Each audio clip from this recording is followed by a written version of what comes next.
A paz do Senhor, meus queridos amigos, jovens, líderes e jovens professores da Escola Bíblica Dominical. Eu sou Romilson de Andrade e estamos aqui para mais uma aula da nosso subsídio da Escola Bíblica Dominical, da classe dos jovens. E hoje nós vamos tratar de um tema extremamente interessante. Nós vamos falar sobre demônios, basicamente. Então, eu já quero aproveitar e pedir para vocês, não deixem de se inscrever no nosso canal Rota 146, a gente tem uns conteúdos muito legais, os podcasts, os subsídios, tanto da classe dos jovens quanto dos juvenis. Temos entrevistas, os resumos dos cultos, tudo aquilo que se passa tanto na geração eleita quanto na Alma de Ju, você pode estar informado pelo canal Rota 146. E também nós estamos dividindo em playlists tanto o subsídio da Escola Bíblica Dominical dos Jovens e dos Juvenis. Então, curta, se inscreva, compartilhe e deixe seus comentários falando do que você está achando dos nossos conteúdos, do nosso trabalho. Com certeza, a ideia é sempre a gente melhorar para ter cada vez mais um conteúdo melhor para vocês. Bom, então, sem mais delongas, vamos para a nossa aula, a lição de número 7. Lembrando que nós também pulamos a lição de número 6 por causa da nossa conferência missionária, que inclusive você pode acompanhar também no nosso canal do Rota 146 no YouTube. Bom, então, na lição de número 7, nós temos por título A Doutrina que dá vida e expulsa os demônios. No nosso texto principal, está no livro de João, no capítulo 10, versos de número 9 e 10, que o texto nos diz assim: Eu sou a porta. Se alguém entrar por mim, salvar-se-á. E entrará, e sairá, e achará pastagens. O ladrão não vem senão para roubar, matar e a destruir. Eu vim para que tenham vida e a tenham com abundância. E o resumo da lição está escrito assim: A doutrina de Jesus reflete o seu caráter, razão pela qual ela liberta e dá vida aos que creem e obedecem. Então, o motiz, né, da nossa lição vai nos dizer sobre a libertação e a liberdade que nós temos em Cristo Jesus, Ele como sendo nosso pastor, Ele como sendo nosso guia. E quando nós vivemos a partir da doutrina de Deus, a partir da doutrina de Cristo, nós temos liberdade, inclusive, né, nós temos o poder e autoridade sobre os espíritos malignos e os demônios, no qual também nós iremos falar nessa lição. O texto bíblico, ele se encontra no livro de Marcos, no capítulo 1, versículos 21 a 28, e diz assim: Entraram em Cafarnaum, e logo no sábado, indo ele à sinagoga, ali ensinava. E maravilharam-se da sua doutrina, porque os ensinava como tendo autoridade, e não como os escribas. Nós vamos falar de autoridade, mas eu acho que já é importante deixar claro que Marcos ele faz questão de distinguir a forma com que Jesus falava e aqueles outros mestres da lei que também falavam a respeito da lei, só que ele vai adicionar que Jesus tinha uma peculiaridade naquilo que ele falava. Ele tinha autoridade. Autoridade, basicamente, significa falar daquilo que lhe é próprio. Então, Jesus, como sendo a palavra de Deus, falando sobre o Antigo Testamento, ele falava sobre si, sobre a sua obra, sobre a sua vontade. Por isso, falava-se como quem tinha autoridade. Jesus é a autoridade máxima da Bíblia.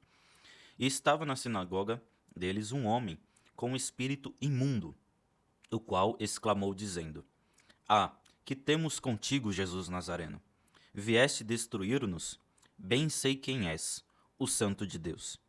E repreendendo-o Jesus, dizendo: Cala-te e sai dele. Veja que aqui é algo muito direto. Jesus não entrevistou o demônio, nem respondeu essas perguntas que o demônio fez no versículo de número 24, que temos contigo, se Jesus veio para destruir, e ele afirma: Bem sei quem és, o Santo de Deus. A gente sabe para que você veio. E Jesus apenas o repreendeu no versículo 25 e repreendeu. Acho que é bom deixar isso anotado que o verbo no grego utilizado para repreendeu é epitimao.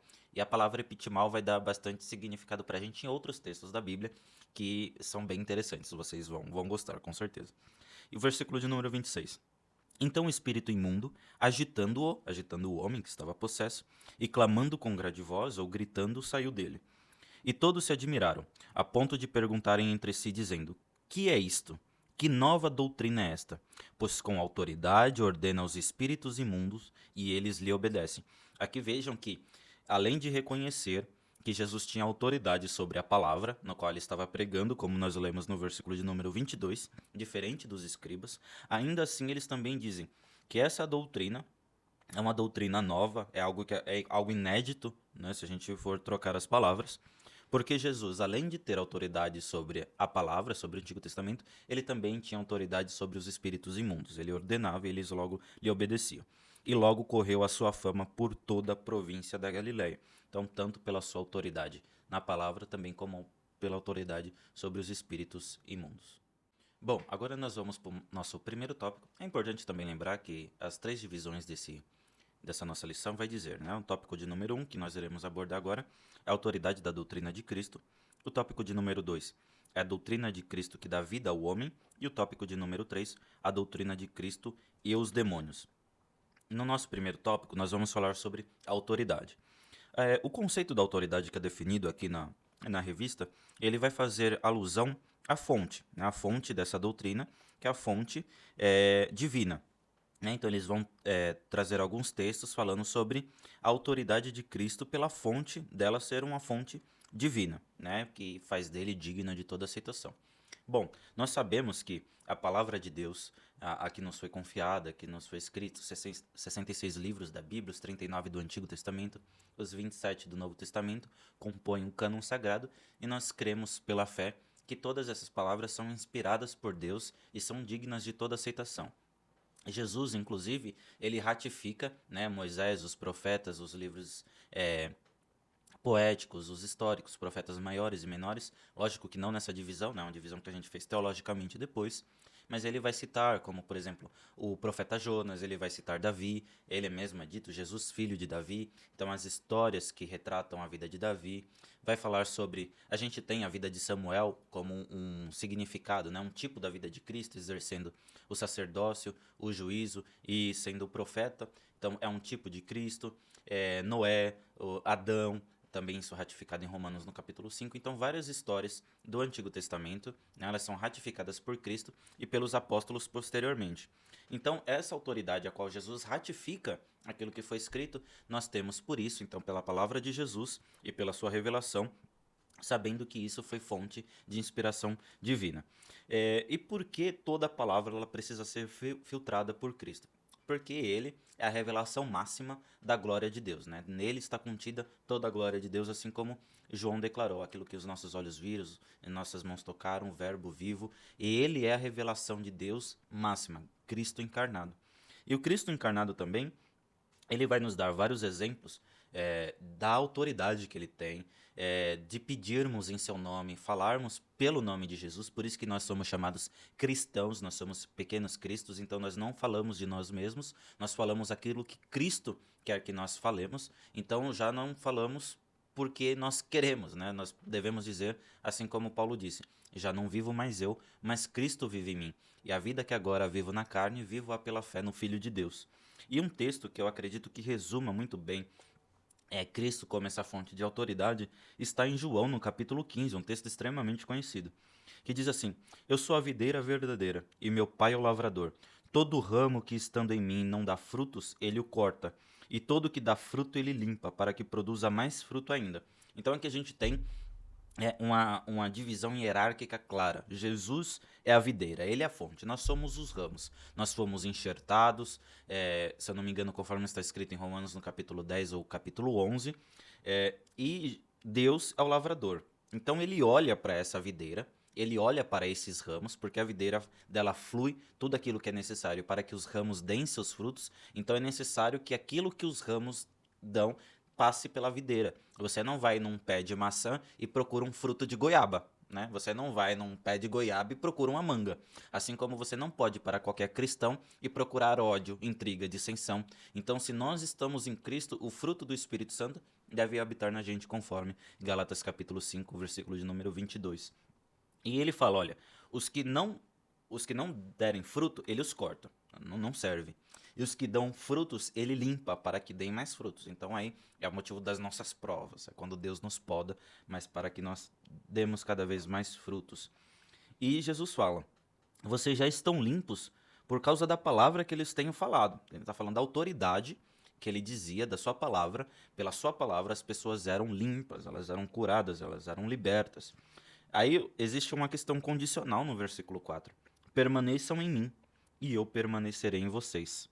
Como o ramo não pode produzir fruto de si mesmo, se não permanecer na videira, assim vocês não podem dar fruto se não permanecerem em mim. É lógico, todo galho fora da sua árvore, o único, ele só presta para morrer e ser queimado. Ele não dá fruto, ele não tem vida. Então, nesse caso, como é que nós conhecemos se nós somos de Cristo? Se nós temos a autoridade de Cristo em nós? Através dos frutos que nós dermos. E por último, no versículo 5, eu sou a videira verdadeira, vocês são os ramos. Quem permanece em mim e eu nele, esse dá muito fruto, porque sem mim vocês não podem fazer nada. Então, toda a frutificação, toda a autoridade, toda a aula, toda a palavra pregada, todo o testemunho, toda a vida, tudo aquilo que nós devemos pensar e almejar das coisas celestiais, nós só podemos fazer tais coisas porque a palavra de Deus está em nós, a autoridade de Cristo está em nós e ela nos habilita para entrar no Santo dos Santos, né, que outrora foi rasgado através do sacrifício de Cristo na cruz, o véu foi rasgado de cima a baixo, e agora nós temos essa autoridade pelo nome de Cristo de nos achegar até Deus. E agora nós podemos nos achegar até Ele como filhos. E Jesus vai nos explicar essa doutrina durante todo o seu ministério terreno, que ele veio para nos reconciliar, ele veio para ligar a mão daquele pecador que quer ser redimido nas mãos de um Deus que pode remir todas as pessoas e perdoar todos os pecados. E essa autoridade, então, ela é quem nos habilita. E essa autoridade também, ela é confirmada, né? Jesus também fala sobre isso, sobre a sua autoridade, sobre a sua palavra, conforme é descrita aqui em Mateus capítulo 7, 29, ele ensinava com autoridade. E tem uma frase aqui que também é descrita na revista, que é interessante, que diz assim, que foi dita por Matthew Henry. Cristo, sobre a montanha, mostrava mais autoridade que os escribas na cadeira de Moisés. Dessa forma, quando Cristo ensina as almas através do seu Espírito, ele ensina com autoridade. Ele disse: haja luz e houve luz. A autoridade de Jesus faz dele digno de ser ouvido e a sua doutrina digna de toda aceitação. Haja vista ser ela de natureza divina. Ou seja, tudo aquilo que Cristo vai nos falar, ele vai nos mostrar um caminho mais excelente. Ele vai falar para Nicodemos, necessário te nascer de novo. Aí Nicodemos não entende, ele era mestre da lei, e Jesus estava falando do novo nascimento. Então nós temos várias e várias amostras de que Jesus veio nos trazer uma doutrina divina, celestial e espiritual, e isso transforma a nossa vida, e a nossa vida horizontal, a nossa vida humana, a nossa vida carnal, ela precisa ser transformada de modo que nós vivemos cada dia mais a vida de Cristo pela autoridade que nós temos por sua palavra. Bom, agora no nosso segundo tópico, a doutrina de Cristo dá vida ao homem. Se a doutrina de Cristo dá vida ao homem, porque o homem está morto espiritualmente. E um texto que deixa isso claro para a gente, eu até sugiro que você faça a explanação dele, uma exegese desse texto, que ela deixa de uma forma clara. Nós sabemos que pela entrada do pecado no mundo, nós estamos mortos, ou seja, a morte espiritual é a separação do homem para com Deus. O homem não tem condição nenhuma de chegar até Deus porque ele está morto. Aí nós precisamos daquilo que é chamado em teologia de graça preveniente. A graça de Deus chega primeiro, ela nos dá condições de ouvir a palavra de Deus, e ouvindo a palavra de Deus, crendo nela, nós temos vida em Cristo. Então é um processo de receber a vida de Deus no sentido espiritual. E Efésios, no capítulo 2, traz essa teologia de uma maneira muito clara e muito rica, né? Vai falar sobre a graça e sobre a vida de Deus. E diz assim: Ele lhes deu vida quando vocês ainda estavam mortos em suas transgressões e pecados. Então, o que é a causa da morte aqui no versículo 2? No versículo 1, desculpa. São as transgressões e o pecado. Então, o pecado me matou, o pecado me separou de Deus. Enquanto ainda estávamos em pecado, enquanto ainda estávamos separados de Deus, ele nos deu vida. Como que Deus nos deu vida? Através da morte de Cristo. Cristo morreu e ressuscitou. Tanto é que o apóstolo Paulo disse que se Cristo não ressuscitou, logo é vã a nossa fé e nós somos de todos os homens os mais miseráveis. Ou seja, porque com ele morremos, também com ele nós viveremos. A ressurreição de Cristo é a vitória sobre a morte que faz separação da nossa vida com a vida de Deus, e agora ele nos religou, ele nos reconectou e ele nos deu a sua vida. Agora nós estamos diante de Deus vivo, nós podemos nos relacionar com eles. Por isso que também Cristo revela que Deus é espírito. Importa que toda pessoa que se relaciona com Deus, relacione-se com ele e o adore em espírito e em verdade. Logo, se nós nos relacionamos em espírito, é porque o nosso espírito ele foi revivido, que é essa doutrina que está explícita aqui em Efésios no capítulo 2. Então, a vida chega para o pecador enquanto ele ainda está morto em seus pecados. Versículo de número 2. Nos quais vocês andaram no outro tempo, segundo o curso desse mundo. Então, andar no curso desse mundo é andar em transgressão, andar em pecado, logo andar morto. Segundo o príncipe das potestades do ar, do espírito que agora atua nos filhos da desobediência. E aqui também o apóstolo Paulo já deixa claro sobre qual legalidade está andando todo aquele que vive na prática do pecado, deliberadamente. É aquele que está sobre os domínios das potestades do ar, do espírito que agora atua nos filhos da desobediência. Então são espíritos malignos que estão sobre a vida dessas pessoas, estão oprimindo as pessoas. Existe uma realidade espiritual, existe uma realidade, uma batalha espiritual, a qual nós devemos travar e vencê-la através da oração. E quando Cristo nos deu vida e nós aceitamos esse espírito de vida, logo nós somos libertos de toda opressão, de toda possessão demoníaca. Versículo 3. Eles também, entre eles também, nós todos andamos no passado, ou seja, todo mundo era pecador, segundo as inclinações da nossa carne, porque a inclinação da nossa carne é sobre o pecado por causa da queda de Adão. Agora nós temos a preferência em escolher o pecado por causa da nossa natureza caída. Adão, antes da queda, ele tinha preferência de escolher o bem, mas pela liberdade que Deus o outorgou, ele poderia também escolher o mal, que assim como fez, logo a consequência disso nós temos a entrada do pecado do mundo, também Paulo explica muito bem em Romanos no capítulo 5. Pelo pecado de um só homem entrou também a morte, também pela obediência de um só homem entrou a vida, que é Cristo em nós.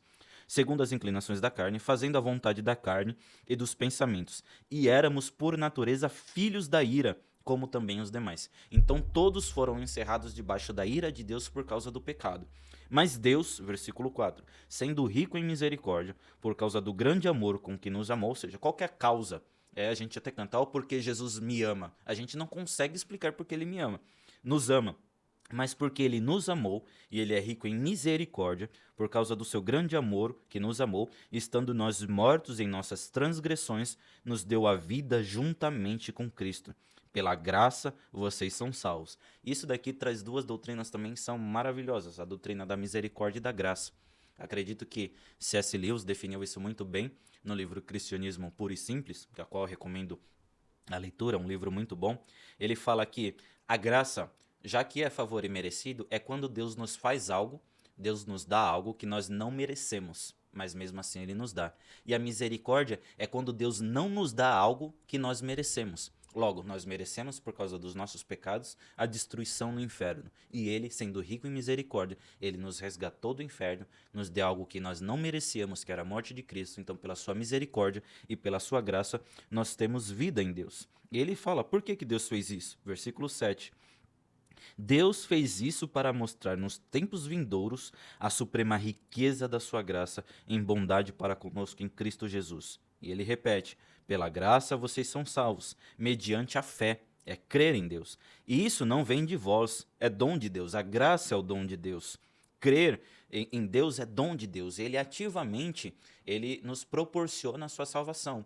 Nós não somos sinergistas no sentido de nós também, juntamente com Deus, providenciarmos a nossa própria salvação. Não, Deus a providenciou de uma maneira única e definitiva e cabe a nós responder a Cristo em fé e a sua obra, aceitando a obra dele em nossa vida e viver uma vida de santidade, a qual também é capacitada pela graça para viver. E de novo, isso não vem de nós, é dom de Deus. E também como nós lemos em João, capítulo 15, versículo 5, sem mim vocês nada podem fazer. Então, sem a graça de Cristo, nós não podemos fazer nada para ele e qualquer coisa que nós façamos, isso não coopera com a salvação, porque a obra de Cristo é completa. Nós cooperamos com a graça de Deus no sentido de fazer as obras conforme ele mesmo determinou, mas para a salvação, Cristo já fez uma única vez e definitiva.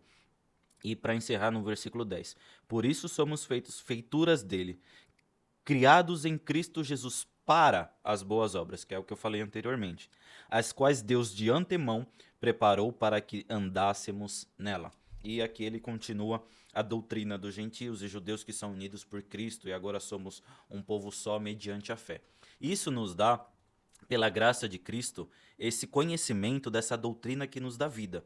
Nós, pelos nossos pecados, estávamos mortos, mas Cristo nos deu vida pela sua palavra e logo agora a morte espiritual foi vencida na cruz de Cristo a vida de Cristo habita em nós. Por isso que essa doutrina é a doutrina que nos dá vida. Quando nós ouvimos a palavra de Deus, que é por meio do qual nós temos fé, nós somos revividos, estamos religados em Deus e assim permanecemos se nós obedecermos a sua palavra, que não só nos dá vida, mas nos capacita cotidianamente para que nós continuemos a ter vida em Cristo Jesus. Bom, agora nós vamos para o nosso terceiro e último tópico, que fala sobre a doutrina de Cristo e os demônios. Né? A doutrina de Cristo e as suas obras, né, é um dos tópicos. Os demônios reconhecem Jesus e os demônios são expulsos.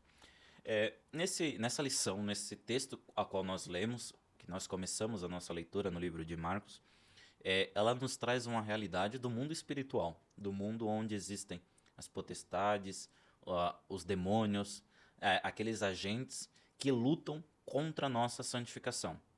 Eles nos acusam diante de Deus de dia e de noite. Eles estão como leão, procurando uma brecha para que possa nos tragar. É muito sutil a forma do trabalho dos demônios, né, de Satanás, ou é muito explícita. Depende do caso. Então a gente sabe que o Satanás ele tem aí todos os anos de experiência para tentar. Nós vemos que ele assim fez com Adão e Eva, nós vemos que assim ele fez com Cristo, e assim também ele luta contra todos nós para que nós pequemos contra Deus. O nosso grande problema não é necessariamente os demônios, mas é o pecado. Então o demônio ele sempre vai trabalhar para que nós pequemos, de qualquer forma. Então a palavra de Deus vai nos dizer, quanto aos diabos, resistir ao diabo e ele fugirá de vós. Então a gente mantém a nossa posição e ele foge. Mas em relação ao pecado, a gente pode utilizar aquele texto que se diz fugir da aparência do mal. Então existem duas posições. Em relação ao pecado, nós fugimos, ao exemplo da vida de José. E quanto ao diabo e às suas obras, nós devemos resistir, né? Porque ele vai nos atacar, ele vai tentar nos fazer desviar e errar o alvo, que é a definição de pecado. No começo da lição, nós falamos sobre o verbo epitimal. E eu gostaria também de trazer um dado interessante, porque todo o Antigo Testamento, ou a teologia veterotestamentária, ela traz muito pouco sobre a atribuição de demônios, eles operando alguma coisa, eles trabalhando em certa forma, ou algum tipo de exorcismo no Antigo Testamento. A gente não vê. Mas a gente tem alguns pontos que é importante destacar, como é que funciona também a teologia do Antigo Testamento. Mas antes disso eu gostaria de destacar com vocês um texto que está em Mateus no capítulo 8, versículos 24. Isso também está no Evangelho de Mateus, de Marcos e de Lucas. Um texto extremamente conhecido, tá? E o verso 24 diz assim: Eis que se levantou no mar uma grande tempestade. Lembrando, tá? O contexto é o quê? Jesus vai atravessar o mar para ir até Gadara, né? A gente vê aqui na continuação do texto, no versículo de número 28, ele vai expulsar os demônios do Gadareno. Mas enquanto ele está indo, o que acontece? Existe uma grande tempestade no mar, levantou-se uma grande tempestade, de modo que as ondas cobriam o barco, Jesus, porém, estava dormindo. Mas os discípulos foram acordá-lo, dizendo: Senhor, salva-nos, estamos perecendo. Versículo 26. Jesus perguntou: Por que vocês são tão medrosos, homens de pequena fé? Então, aqui tem tanto medo e que diminuiu a fé dos discípulos. Aí essa é a parte interessante aqui, pelo menos nesse nosso contexto. Jesus levantando e repreendeu os ventos e o mar, e tudo ficou calmo. Quando nós falamos lá no texto de Marcos sobre o verbo eptimal, que significa quando Jesus expulsou os demônios, e a gente vê isso em Mateus, Marcos, Lucas, a gente vê outros textos no Novo Testamento falando sobre quando repreender os demônios usando o verbo eptimal. Aqui, quando Jesus repreendeu os ventos e o mar, aqui também é o mesmo verbo eptimal. Então existem duas correntes teológicas na interpretação desse texto, pelo menos nesse prisma qual nós estamos apresentando. O primeiro deles é que Jesus repreendeu os fenômenos da natureza, fenômenos naturais, o movimento do mar, o movimento do vento, etc., pelas questões naturais. E também existe a interpretação, a ideia é que Epitimal está dizendo que as ações malignas estavam sobre o vento e as ações malignas estavam sobre o mar. É como se ali o diabo tivesse, ou o inimigo, Satanás, ou qualquer demônio que estivesse agindo ali, eles estavam tentando impedir que Jesus chegasse até o outro lado, e chegasse até Gadara para fazer a sua obra. Então, quando Jesus repreende os ventos e o mar, ele usa, os textos usam o verbo eptimal. É como se Jesus estivesse fazendo um exorcismo também sobre os ventos e o mar. E por que que esse tipo de interpretação ela é também aplicada? Quando nós vamos na leitura veterotestamentária, no livro de Jó, quando nós vemos aquele diálogo entre Deus, né, e Deus permitindo que Satanás tocasse na vida de Jó, acontecem alguns eventos e são eventos naturais. Por exemplo, cai fogo de Deus, a qual é dito no texto fogo de Deus, no hebraico é Esh Elohim, é o fogo de Deus, a qual pode se referir a raios, e esses raios eles matam as ovelhas, 11.500, se eu não me engano, animais de Jó.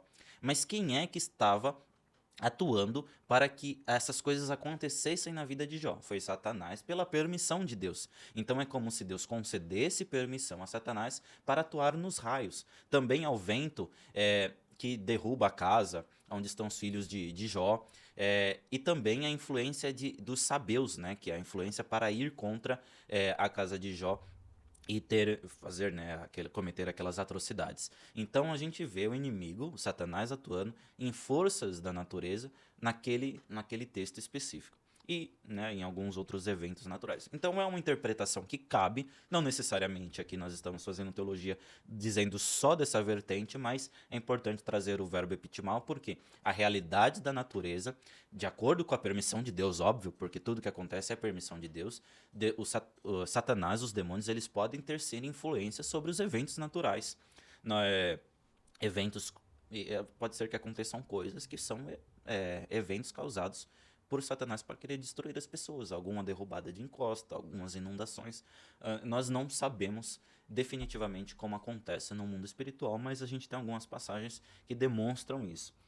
Apesar também de toda a construção da doutrina da demoniologia no Antigo Testamento ser bastante restrita e um pouco mais abrangente no Novo Testamento, até também por algumas influências dos cativeiros medo-persa, babilônico. Então existiam algumas culturas, por exemplo, a cultura persa, que tinham que o bem e o mal, cada uma dessas entidades eram deuses e eles estavam lutando sempre entre si. E existiam alguns movimentos que eram por causa do deus mal, e aí foi juntando algumas coisas até dar-se um entendimento mais específico sobre demônios, a qual no Novo Testamento Jesus vem expulsando todos eles. Então a gente vê algumas manifestações de multidão de demônios, né, legiões de demônios. Maria, a qual tinha 7 espíritos imundos, então ele já tem um número menor, se bem que se ter uma multidão de demônios é ruim do mesmo jeito, né? Mas a gente vê várias formas de atuação. Eles nos acusam diante de Deus. Um outro texto também, um texto veterotestamentário, né, no livro de Zacarias, no capítulo 3, o profeta Zacarias, ele tem uma visão do sumo sacerdote Josué. Ele estava diante de Deus, ele estava com suas vestes todas sujas, e à direita estava Satanás para acusá-lo. Mas quando ele ia lançar uma palavra de acusação, o anjo do Senhor disse: o Senhor te repreenda, Satanás, porventura não é este um tição tirado do fogo? E ali vem um processo de purificação do sumo sacerdote Josué, mas ali existe a figura do opositor de Satanás, né, que é o que significa opositor, Satanás, né, Hassatan, ou opositor, ou adversário. Adversário é o termo que nós utilizamos.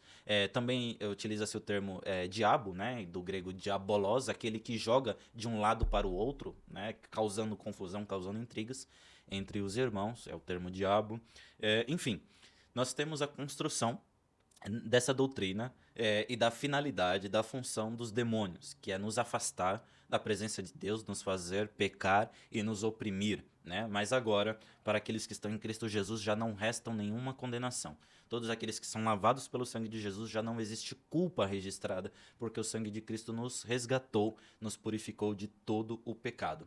Então, quando nós estamos diante de uma questão de possessão demoníaca, alguma manifestação demoníaca, nós devemos saber que nós, que estamos em Cristo, nós somos novas criaturas. E os demônios não têm poder de se apoderar de nenhum crente. Eles podem nos fazer mal. Deus pode permitir que eles levante para atirar, para nos machucar, para nos fazer ter um acidente, mas tudo isso está regido debaixo das mãos do Todo-Poderoso Deus. Deus tem um controle sobre todas as coisas, sobre todas as situações, e pela palavra de Cristo nós podemos e devemos expulsar os demônios e sujeitá-los ao inferno. Nós devemos expulsar porque nós não podemos permitir que Satanás subjugue, oprima qualquer pessoa. No nome de Jesus, que tem poder e autoridade, nós podemos expulsar os demônios e nós devemos expulsar, como nós temos a referência de Lucas 10 e 17, que pelo nome de Jesus os demônios são sujeitos à sua autoridade. Então, meus queridos irmãos, a doutrina, conhecer a palavra de Deus, conhecer a vida que Cristo nos dá, estar nele e ele em nós, nos dá da sua autoridade para nós vencermos todos os ataques do demônio, os ataques de Satanás, do diabo, quem quer que seja. Qualquer força do inferno não pode resistir, não pode ficar em pé quando nós falamos do nome de Jesus.